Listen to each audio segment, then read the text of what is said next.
जो अब तक न हो सका वो अब हो रहा है। भारतीय रेल अब कैशलेस हो रही है।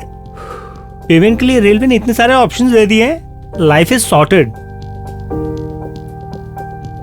कहीं भी बैठे बिठाए टिकट बुक कर लो। अब किसी एजेंट की जरूरत ही नहीं। अब टेंशन बिल्कुल नहीं होता अगर बटुए में पैसे न भी हों। इंडियन रेलवे में सब कैशलेस हो रहा है। घट रही है थकान, बढ़ रही है मुस्कान। भारतीय रेल में हो रहा है अब ऑनलाइन भुगतान।